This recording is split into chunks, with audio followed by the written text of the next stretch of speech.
দেশের 70% মানুষ যারা হার পক্ষে ভোট দিয়েছে, রেফারেন্ডামে জয়যুক্ত করেছে, তাদেরকে তারা অপমান করলেন। আজকে দেশবাসী যেভাবে উদ্বিগ্ন সেটা আজকে বৈঠকে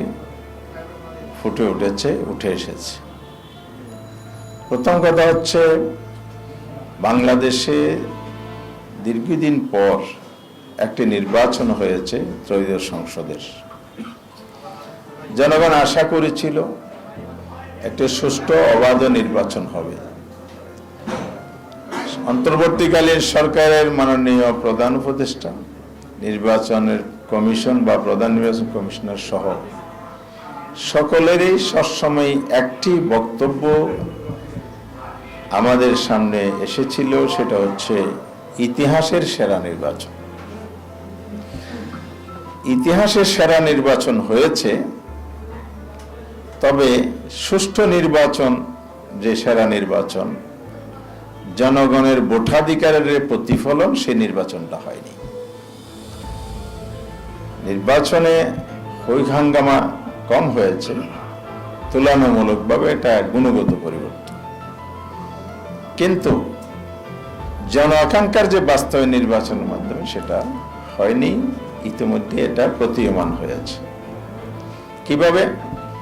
যে আমাদের সংসদ নির্বাচনের পরে সংসদ অধিবেশন কিভাবে ডাকবে, সেখানে স্পষ্ট করা হয়েছে সংসদ নেতা প্রধানমন্ত্রী তিনি প্রেসিডেন্টকে লিখিতভাবে, এখন প্রশ্ন হচ্ছে ভোট হয়েছে দুটো এবং স্বাভাবিক প্রক্রিয়ায় দুটো অধিবেশনে ডাকা হবে, কিন্তু আমরা লক্ষ্য করলাম একটি অধিবেশন ডাকা হয়েছে জাতীয় সংসদের।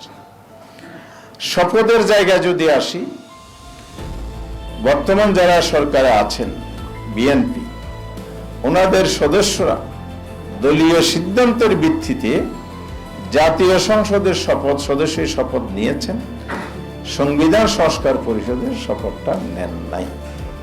তাহলে বোঝা গেল আপনারা যে সংস্কারের জন্য ঐক্যমত্য কমিশন অংশগ্রহণ করলেন, এই যে হানা ভোটের জন্য দাবি করলেন, আবার জনগণকে হা ভোটের জন্য বিভিন্ন জায়গায় জনসভায় বলেছেন, সরকার গঠনের পর আপনারা সেই জায়গায় থেকে টার্ন নিয়েছেন, সম্পূর্ণ বিপরীত অবস্থানে চলে গেছেন। দেশের 70% মানুষ যারা হার পক্ষে ভোট দিয়েছে, রেফারেন্ডামে জয়যুক্ত করেছে, তাদেরকে তারা অপমান করলেন। আর প্রধানমন্ত্রী যিনি হয়েছেন, তিনি লিখিত পরামর্শ কি দিয়েছেন এটা আমাদের কাছে স্পষ্ট নাই সংসদ অধিবেশন ডাকার ব্যাপারে। কারণ শপথ যেহেতু নেন নাই, তাহলে স্বাভাবিকভাবে উনি একটা আবেদনই করেছেন। তাহলে জুলাই সনদ বাস্তবায়নে সরকারের যে অনীহা, 30 দিন শেষ হবে পঞ্জিকা দিবস অনুযায়ী, ক্যালেন্ডার ডে অনুযায়ী।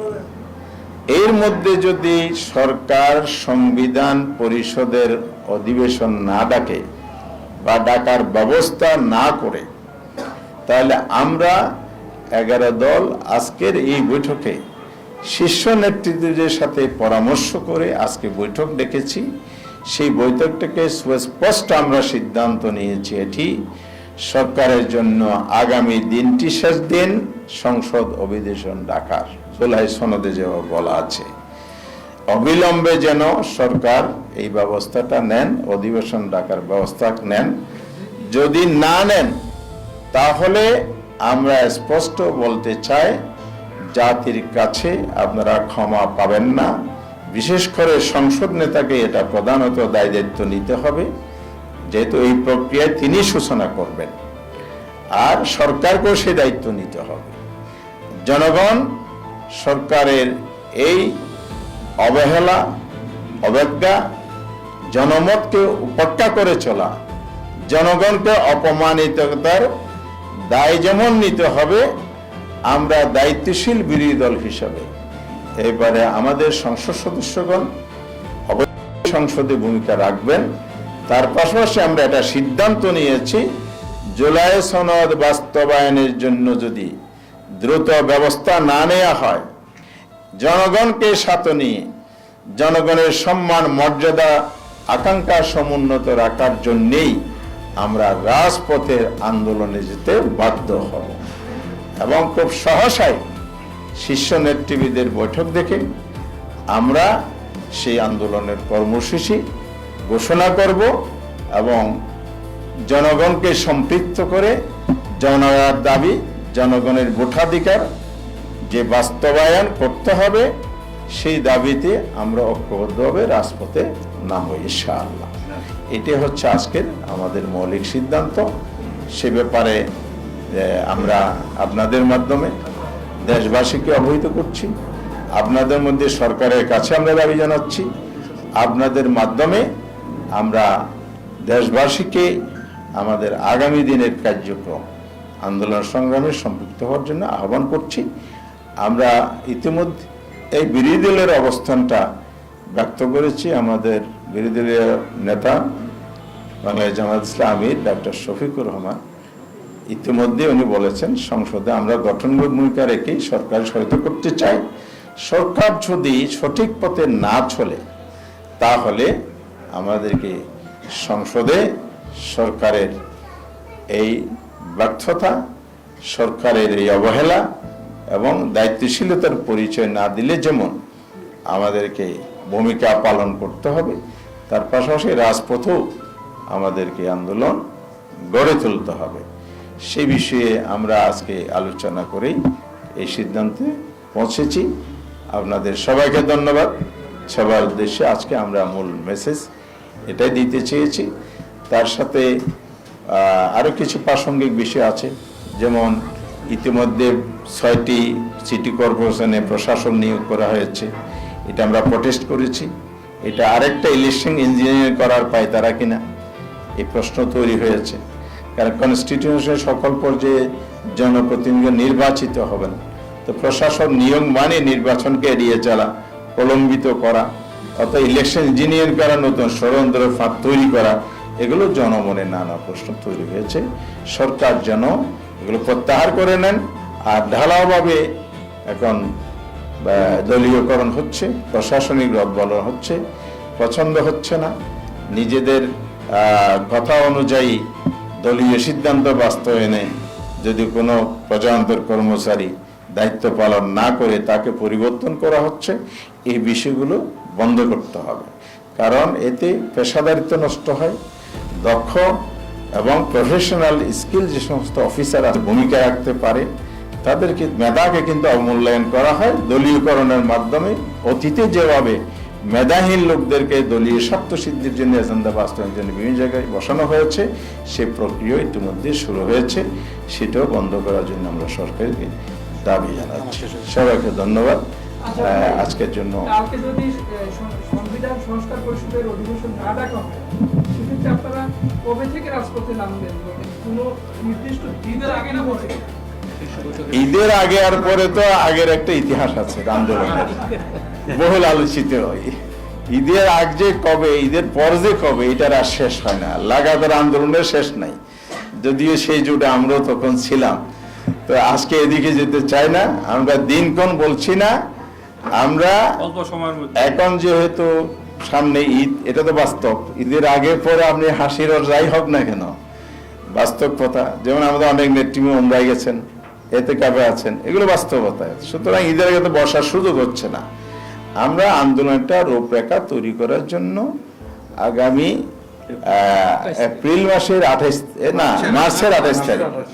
মার্চের 28 তারিখ শীর্ষ নেতৃবৃন্দের একটা বৈঠক প্রস্তাব করেছি। ওনারা সবাই একমত হলে 28 তারিখ বৈঠকে ভবিষ্যৎ আন্দোলনের রূপরেখা তৈরি হবে ইনশাআল্লাহ।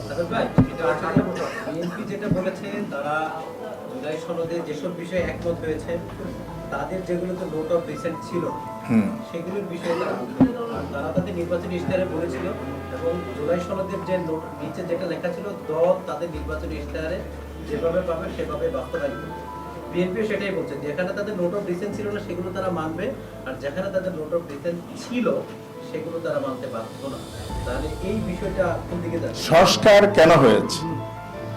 বিগত দিনে অনেক আবর্জনা পরিষ্কার করতে হবে এবং সাংবিধানিক প্রতিষ্ঠান সহ সংবিধানের বেসিক স্ট্রাকচারের মধ্যে এবং বিভিন্ন পর্যায়ে কাটাছিটা করে পঞ্চদশ সংশোধনের মাধ্যমে সংবিধানের মূল ক্যারেক্টারটা নষ্ট করা হয়েছে, যার মধ্যে দিয়ে ফেসিবাদের উত্থান হয়েছে, স্বৈরতন্ত্রের জন্ম হয়েছে, গণতন্ত্রহীনতা, অনেক কিছু হয়েছে।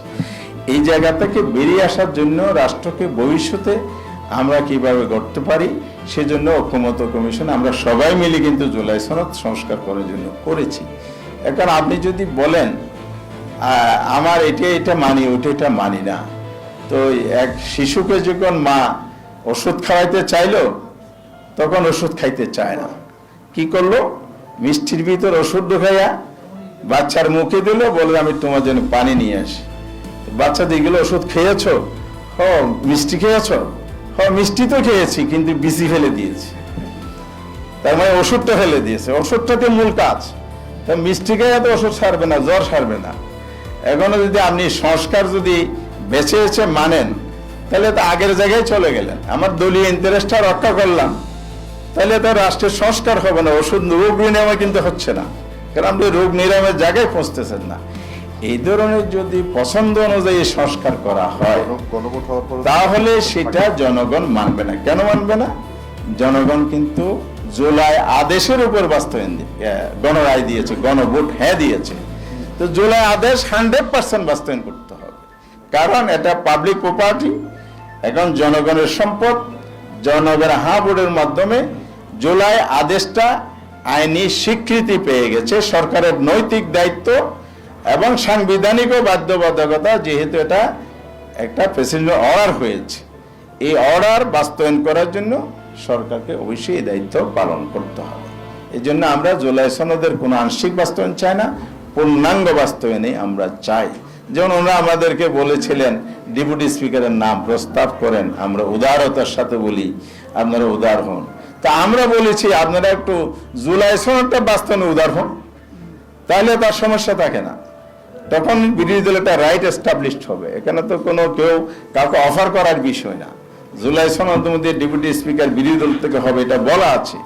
অর্থাৎ একটি বলতে গেলে সবগুলোই আমরা লক্ষ্য করছি।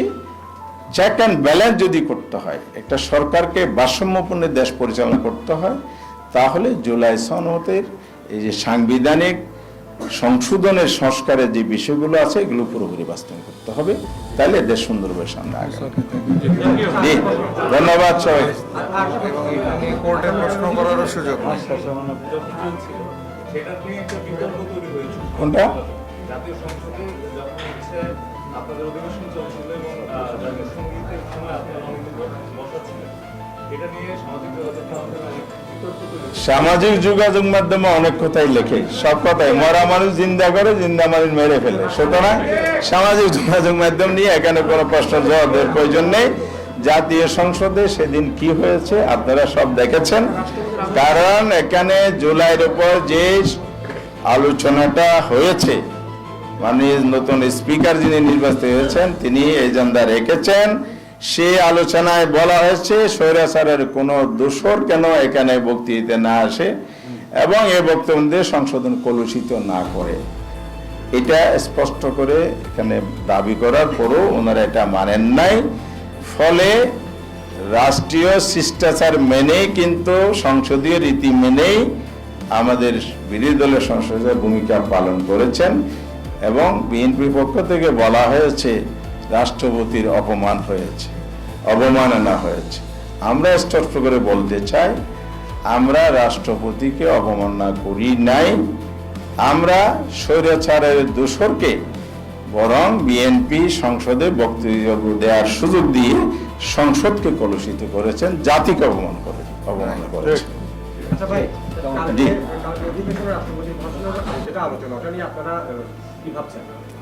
এটা আমাদের সংসদীয় কমিটিতে বিরোধী দলের যেটা সিদ্ধান্ত নিয়েছে সেই ভূমিকায় আমাদের থাকবে। জি, ধন্যবাদ সবাইকে।